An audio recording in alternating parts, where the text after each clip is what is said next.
Hello friends, आपका एक और बार स्वागत है आपके अपने यूट्यूब चैनल सीजे आइडियाज़ में। तो फ्रेंड्स, आज मैं आपको सिखाने जा रहा हूँ कि हम आरटीआई में कैसे एप्लीकेशन डालते हैं। आरटीआई का मतलब होता है राइट टू इन्फॉर्मेशन एक्ट। इसकी मदद से हम अपनी कोई भी सर्टिफाइड कॉपी जो कि गवर्नमेंट अथॉरिटी के पास होती है तो वो हम मंगा सकते हैं। और इसकी क्या फ़ीस रहेगी और हम कैसे सारा प्रोसीजर करेंगे, मैं आपको स्टेप बाय स्टेप बताऊँगा। तो वीडियो को एंड तक ज़रूर देखिएगा, क्योंकि वरना आपको ये वीडियो समझ नहीं आएगी और आपको पता नहीं चल पाएगा कि हम आरटीआई में कैसे एप्लीकेशन फ़ाइल करते हैं। अगर आप ये वीडियो पूरी देखेंगे तो आपको स्टेप बाय स्टेप अच्छे से समझ आ जाएगा। तो चलिए दोस्तों, बिना टाइम वेस्ट किए आपका वीडियो को शुरू करते हैं। तो देखिए, सबसे पहले आपको अपने कंप्यूटर या लैपटॉप में जाना होगा। क्रोम पे जाके आपको सर्च करना होगा right to information act. Right to information, ठीक है दोस्तों, आपने डाला। अब आपको देखिए, इसके बाद आपको right to information application form में जाना होगा। देखिए, आपको दिख रहा होगा राइट टू इन्फॉर्मेशन, ये देखिए दोस्तों, राइट टू इन्फॉर्मेशन फॉर्म। ठीक है, आपको यहाँ पे क्लिक करना होगा। अब देखिए, अब यहाँ पे ऊपर आएगा। अब आपको देखिए यहाँ पे दिख रहा होगा RTI online submit request form. तो अब आपको क्या करना होगा दोस्तों, आपको यहाँ पे इसको क्लिक करना होगा। तो आप डायरेक्ट ही इस साइट पे पहुँच जाएंगे। देखिए यहाँ पे आप, अब ये आपको फिल करना है। अगर आपको डायरेक्ट यहाँ पे नहीं आना है तो एक और तरीका होता है, वो मैं आपको बताता हूँ। देखिए वो क्या है। तो देखिए दोस्तों, अगर आप डायरेक्ट वहाँ नहीं जाना चाहते, आप कुछ पढ़ना चाहते हैं, तो ये आपके पास जो अगला है RTI online home submit request. देखिए ये आरटीआई की साइट गवर्नमेंट की है। ठीक है दोस्तों, तो हम यहाँ पे आप गए। अब देखिए, आपको ये इतना फर्स्ट पेज जो होगा ये आपको ऐसे दिख जाएगा। ठीक है, तो अब आपको अगर यहाँ से रिक्वेस्ट करनी है तो देखिए यहाँ क्लिक हेयर दिख रहा होगा आपको, तो आपको यहाँ पे जाके क्लिक करना होगा। देखिए, फिर आपको ये सब बताया जाएगा कि क्या क्या होता है, हम क्या क्या मंगा सकते हैं। तो ये पॉइंट्स आप चाहें तो पढ़ सकते हैं एक बार। ठीक है दोस्तों, आपको यहाँ पे ये सब पढ़ने को मिल जाएगा। ठीक है, कि जो जो इनसे इम्पोर्टेंट होता है, जैसे कि मैं आपको बता देता हूँ कुछ पॉइंट्स होते हैं। देखिए, जो पहला पॉइंट बोलता है कि ये इंडियन सिटीजन्स के लिए होती है। ठीक है दोस्तों, तो पहला आपको देख लिया। अब दूसरा पॉइंट है an applicant who desire to obtain information request through web portal ministries and department of government of India. मतलब कि आप जो कि मिनिस्ट्रीज़ और डिपार्टमेंट्स हैं गवर्नमेंट के, तो आप उनको उनसे मंगा सकते हैं। फिर देखिए, ऑन थर्ड पॉइंट बोल रहे हैं on clicking submit request the applicant has to file the required details. तो वहाँ पे देखिए कुछ आपको डालनी होंगी रिक्वेस्ट में, जो चीज़ें आपको फिल करनी होगी अपनी इन्फॉर्मेशन, और जिसमें ऐसा स्टार जैसा बना होगा जो आपको दिख रहा होगा रेड कलर का। देखिए, तो ये मैंडेटरी होगा, मतलब कि ये आपको डालना ही पड़ेगा। द टेक्स्ट ऑफ एप्लीकेशन में भी रिटर्न ऑन प्रिस्क्राइब्ड कॉलम, मतलब जो कॉलम आपको दिया आपको वहीं पे वो टेक्स्ट डालना होगा। फिर आप जो टेक्स्ट कर सकते हैं, जहाँ पे कॉलम आएगा उसमें 3000 कैरेक्टर्स होने चाहिए ओनली। और देखिए, only alphabets A to Z and numbers special characters are allowed in text of RTI application, मतलब ये सब चीज़ें अलाउ होंगी। ठीक है, फिर 6 पॉइंट बोलते हैं in case of application contains more than 3000 characters it can be uploaded as an attachment by column supporting document. जो इससे ज़्यादा का होगा वो आपको एक सपोर्टिंग डॉक्यूमेंट करके दिया जाएगा साइट, वहाँ पे आप डाल सकते हैं। देखिए, do not upload Aadhaar card और पैन कार्ड और एनी इन्फॉर्मेशन आइडेंटिफिकेशन पर्सनल, मतलब कि आपको अपना कोई भी आधार कार्ड या पैन कार्ड या कोई भी जिसमें आपकी इन्फॉर्मेशन जो पर्सनल है दी गई है वो आपको नहीं डालना है, एक्सेप्ट बीपीएल कार्ड। आप बीपीएल कार्ड डाल सकते हैं अगर आपके पास है तो। PDF file name should not have any blank spaces, मतलब वहाँ पे कोई भी ब्लैंक स्पेस नहीं छोड़ सकते। फिर after filing the first page the application has to click on make payment to make payment on prescribe fee, मतलब जब आपका पहला फर्स्ट पेज जो होगा वो फिल हो जाएगा, उसके बाद आपका मेक पेमेंट का ऑप्शन आएगा, उसके बाद आप पेमेंट कर सकते हैं। फिर द एप्लीकेंट पे the prescribe fee through the following modes, internet banking की मदद से, debit card, credit card, using UPI, using RuPay card. तो आपके लिए बेस्ट रहेगा कि आप डेबिट कार्ड से ही करें, क्योंकि इनसे ईजिली हो जाती है। फिर फ़ी for making an application is prescribed in the RTI rules 2012, जो आरटीआई के रूल्स है उसमें आपका लिखा रहेगा कि कितनी फ़ीस है। After making payment an applicant can be submit, जो एप्लीकेशन होगी वो आपकी सबमिट हो जाएगी पेमेंट के बाद। और after making payment if applicant did not receive registration number, तो मतलब अगर आपने पेमेंट कर दिया, आपको तुरंत नंबर नहीं मिला है आपका एप्लीकेशन का, तो 24 से 48 आवर्स के अंदर आप वेट कीजिएगा, आपका नंबर जनरेट हो जाएगा। और आप उस बीच में कोई भी एडिशनल अटैम्प्ट मत कीजिएगा, मतलब कि अगर आपके पास नंबर नहीं आता है तो आप फिर से पेमेंट मत कीजिएगा, वो 24 से 48 आवर्स के अंदर आपकी ईमेल में आ जाएगा। ठीक है दोस्तों। No RTI fees is required to be paid by any citizen who is BPL as per RTI rules, मतलब बिलो पॉवर्टी लाइन के नीचे कोई है तो उसको RTI फीस नहीं देनी होती है। बस आपको उसके लिए अपना एक BPL जो कार्ड होता है आपका, वो आप सबमिट कर सकते हैं। फिर 13 पॉइंट है, ऑन सबमिशन ऑफ एप्लीकेशन एक यूनिक रजिस्ट्रेशन नंबर आपको मिलेगा जब आप एप्लीकेशन को सबमिट कर देंगे, वो आपका फ्यूचर में काम आएगा, कि आपका रेफरेंस के लिए काम आ सकता है। फिर अगला पॉइंट है, the application filed through this web portal will reach electronic on nodal officer, जो उस मिनिस्ट्री का नोडल ऑफिसर होगा उसके पास ये एप्लीकेशन चली जाएगी। फिर 15 है, इन case of additional fee is required, तो जो CPIO होगा वो आपको इंटीमेट कर देगा इसी पोर्टल में कि आपको एक्स्ट्रा देनी है। For making an appeal of first authority application submit to first appeal, मतलब कि किसी को फर्स्ट अपील अथॉरिटी में करना है, प्लेट अथॉरिटी में, तो सबमिट फर्स्ट अपील में करेंगे।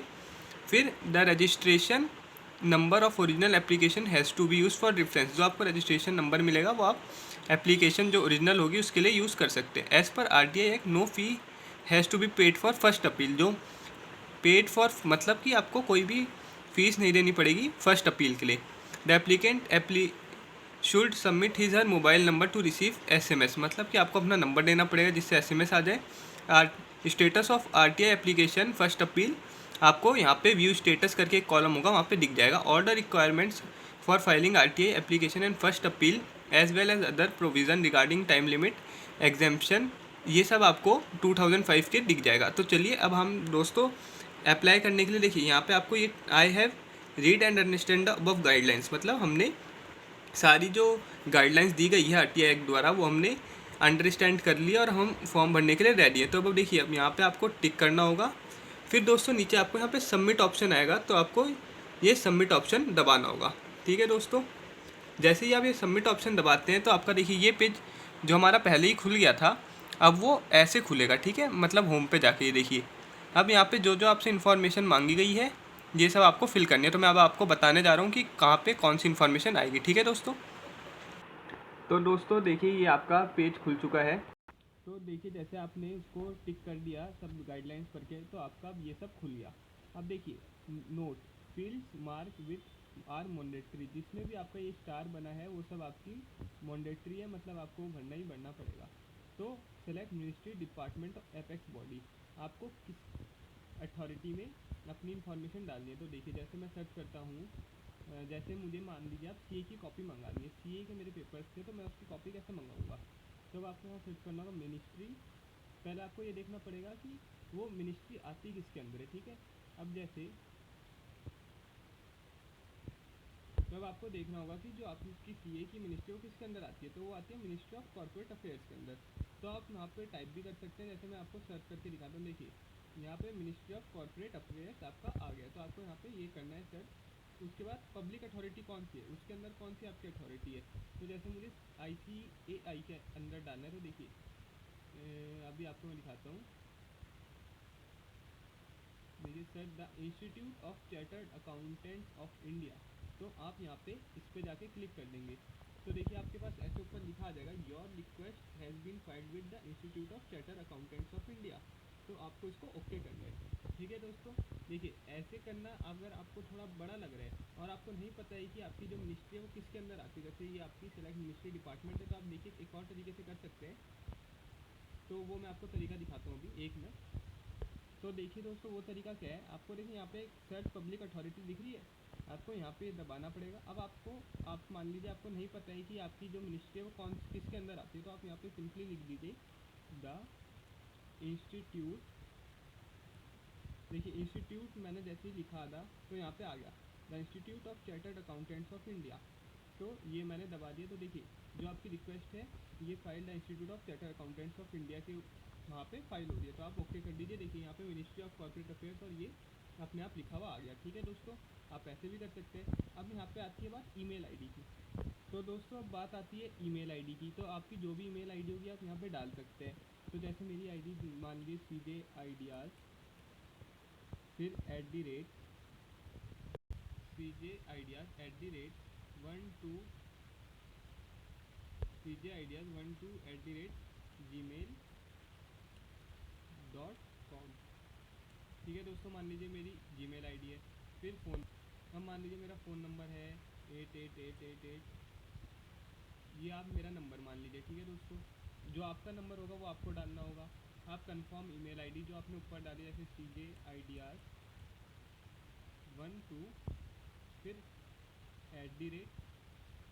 @gmail.com। ठीक है दोस्तों, अब यहाँ पे फिर आपसे पूछेगा कि आपका नेम क्या है। अब जैसे मेरा नाम है मोहन, तो देखिए मोहन मैंने आपका यहाँ पे नेम जो आएगा आपका वो आपको डालना होगा, मैंने मोहन डाल दिया। ठीक है, अब आपका जेंडर पूछा जाएगा, देखिए यहाँ पे, तो आप यहाँ पे लिख दीजिएगा, जैसे मेरा मेल है तो मैं मेल डाल दूँगा। फिर आपका एड्रेस पूछा जाएगा। ठीक है दोस्तों, तो अब आपको एड्रेस अपना जो भी आपका होगा, जैसे अब मैं यहाँ पे अभी कुछ भी डाल देता हूँ,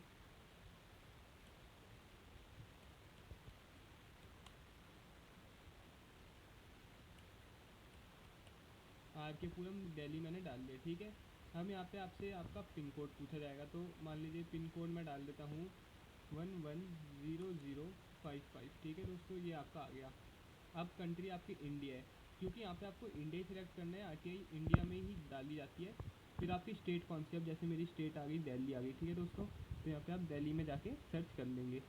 फिर आपसे पूछा जाएगा कि स्टेटस क्या है आपका, आप रूरल एरिया में रहते हैं अर्बन, तो ऑब्वियसली बात है आप अर्बन यहाँ पे क्लिक करेंगे। फिर यहाँ पे आपसे एजुकेशनल स्टेटस मांगा जाएगा आपका कि आप कितने पढ़े लिखे हैं। तो देखिए, आप अगर इलिटरेट है, मतलब आपने हायर एजुकेशन प्राप्त नहीं किया, तो आप इलिटरेट डालेंगे, वरना आप लिटरेट डालेंगे। तो लिटरेट डालते ही देखिए यहाँ पे क्या क्या आ गया, बिलो 12th स्टैंडर्ड, मतलब आप 10th पास है, या 12th स्टैंडर्ड पास, या ग्रेजुएट, या अबव ग्रेजुएट। तो मान लीजिए आपके पास कोई डिग्री आ गई, जैसे BCom MCom, तो आप ग्रेजुएट डाल सकते हैं। अगर आपके पास 2 PG डिग्री भी आ गई, मतलब पोस्ट ग्रेजुएशन, तो आप यहाँ पे अबव ग्रेजुएट डाल सकते हैं। तो मान लीजिए मैं डाल देता हूँ अभी 12th स्टैंडर्ड पास, क्योंकि अभी मेरा जो कोर्स है वो चल रहा है। ठीक है दोस्तों, फिर आपसे फ़ोन नंबर जो आपने ऊपर डाला वो कंफर्म मांगेगा, तो आप यहाँ पे वही नंबर दोबारा डाल सकते हैं। ठीक है, अब आपसे पूछा जाएगा सिटीजनशिप, तो आपकी सिटीजनशिप आपको इंडिया ही रहने देनी है। यहाँ पे अदर का भी ऑप्शन है, लेकिन आप इंडिया ही रहने देंगे। ठीक है दोस्तों, फिर आपसे पूछेंगे is the application below poverty line, अगर आप यहाँ पे सिलेक्ट करेंगे येस, तो आपकी फ़ीस 0 हो जाएगी। पर देखिए, फिर आपसे BPL कार्ड नंबर मांगा जाएगा आपका, फिर ईयर ऑफ इशू, किस साल इशू हुआ था, और इशूइंग अथॉरिटी कौन सी थी। ठीक है दोस्तों, आपको इतनी सब ये चीज़ें यहाँ पे डालनी पड़ेगी। तो मैं यहाँ पे डाल देता हूँ नो। ठीक है, फिर अब यहाँ पे पूछा जाएगा text for RTI request application, मतलब आपको क्या क्या यहाँ पे RTI एप्लीकेशन डालनी पड़ेगी कि आपको क्या मंगाना है। तो आप यहाँ पे लिख सकते हैं जो आपको लिखना है, कि जैसे आपको अपनी कौन से लेवल की कॉपी मंगानी है, जैसे इंटरमीडिएट की मंगानी है, फाउंडेशन प्रोग्राम की मंगानी है, तो आपको यहाँ पे अपना नेम डालना पड़ेगा, एड्रेस डालना पड़ेगा, phone number, year of examination, roll number, और भी जो जो चीज़ें नेसेसरी हैं वो आप यहाँ पे लिख दीजिएगा एक लेटर के फॉर्म पे। जैसे कि आपका रजिस्ट्रेशन नंबर होना चाहिए, इसमें नेम होना चाहिए, मोबाइल नंबर होना चाहिए, एग्ज़ामिनेशन बॉडी होनी चाहिए, ईयर ऑफ एग्ज़ामिनेशन, ये सब चीज़ें इस बॉक्स में आपको लिख के डालनी पड़ेगी टेक्स्ट के रूप में। जब आप वो डाल देंगे तो उसके बाद आपको सपोर्टिंग डॉक्यूमेंट मांगेगा, तो यहाँ पे अपना अपना एडमिट कार्ड डाल दीजिएगा। एडमिट कार्ड वो हो जाएगा जो आपको मिला होगा ICAI की तरफ से जब आपके पेपर होंगे। तो आपको यहाँ पे चूज़ फाइल करनी होगी, फिर आपको ये डाल देनी होगी फाइल, और जो फाइल का साइज़ होगा वो देखिए 1 MB से कम होना चाहिए। फिर आपको सिक्योरिटी कोड डालना पड़ेगा जो आपको यहाँ पे दी गई है, जैसे ये दिया गया है। फिर आपको मेक पेमेंट का ऑप्शन दबाना पड़ेगा और आपको पेमेंट कर देनी होगी। ठीक है दोस्तों, जैसे ही आप पेमेंट पे क्लिक करेंगे आपका फॉर्म जो है वो सबमिट हो जाएगा ICAI के पास। फिर आप जब पेमेंट कर देंगे 10 रुपीज़ 20 रुपीज़ जो भी होगी फ़ीस, उसके बाद आपके ईमेल पे या मैसेज पे आपको एक नंबर मिलेगा, तो वो आप संभाल के रखिएगा, और 1 महीने के अंदर आपकी सर्टिफाइड कॉपीज़ आ जाएंगी। तो दोस्तों ये था बस इतना ही प्रोसेस है जिसकी मदद से आप अपनी कॉपियाँ मंगा सकते हैं। तो अगर आपको वीडियो पसंद आई हो तो आप चैनल को सब्सक्राइब करिए, वीडियो को लाइक कीजिएगा और शेयर भी करिएगा, क्योंकि इसकी मदद से आप इजीली अपनी कॉपी मंगा सकते हैं। तो दोस्तों मिलते हैं अगली वीडियो में, तब तक के लिए गुड बाय।